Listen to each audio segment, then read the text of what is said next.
Thank you very much. I would like to say that it is indeed a great pleasure for me to be back here in the city of Kyoto and in this University of Kyoto.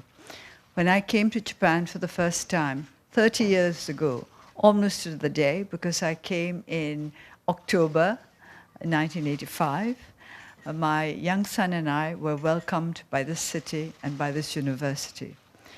It was wonderful how quickly we felt we were part of the life here.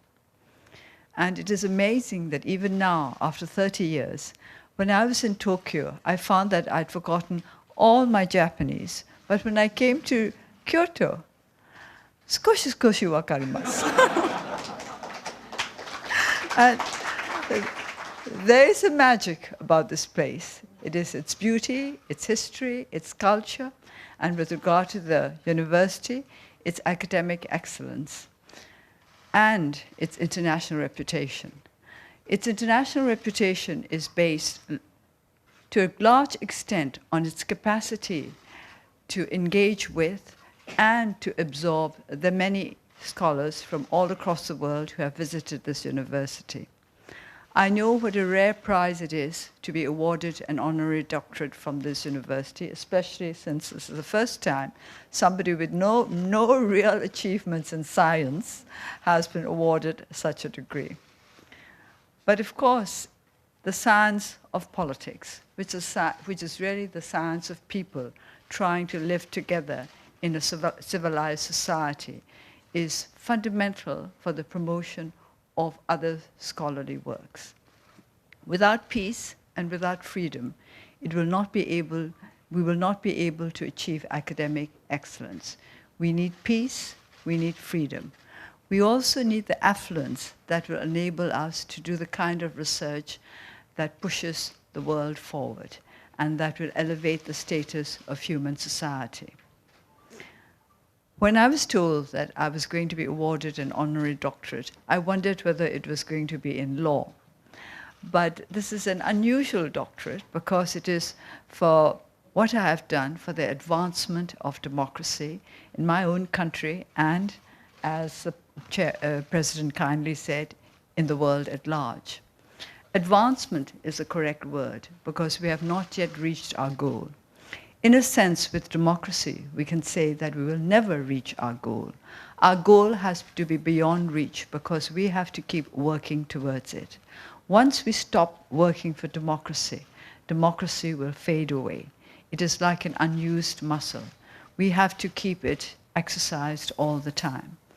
I keep reminding our people how important it is for us not just to claim our democratic privileges, but also to discharge our democratic duties, that we may be able to make our society a vibrant one, politically, socially, and culturally.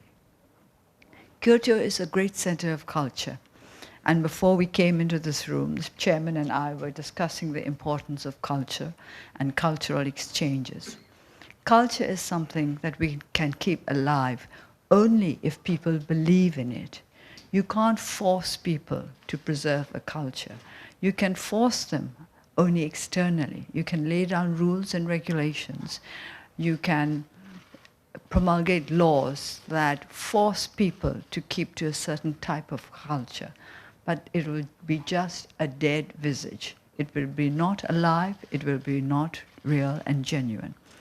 So to keep culture really alive, we have to keep the human spirit alive, which is why I say that the science of politics is the most important science, the science of people living together in peace and in harmony, that the human race might progress. It is not for me to lecture to academics, because I am not myself an academic. And it is a very dangerous thing to try to do. So I am simply putting to them my views on how we think that academia can cooperate and work together with not just with the students that come to the university, but with people in general, with different countries, with different systems, with different cultures, to make sure that our world is moving in the right direction. Well, the world is round, and because it is going round and round, we never really know where we are going sometimes.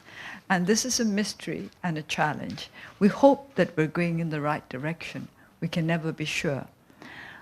Of course, I think that the positive aspects of human nature outweigh the negative, because if this were not so, I think we'd still be running around in caves. I'm not sure, but I think so. And it is the opposite, the positive aspects in our nature which have brought us forward to this point where people from all over the world can meet together. I think predominantly in this room there are Japanese and people from Burma, but I believe that perhaps there are a few from other countries as well. And for people from different parts of the world to come together and to be able to communicate with one another, that in itself is a truly amazing achievement. When we think that just 100 years back, this would have been almost an impossibility for people of all ages, from different aspects of life, from different countries, to meet in one room and not think this extraordinary at all. And this is the achievement of our world. And democracy also is part of the achievement of the human race. The belief that people can gather together and come to a wise, common decision. That is indeed an act of faith. And it is based on this faith that we have struggled for democracy in Burma and for peace, because there can't be peace without democracy, and there can't be democracy without peace.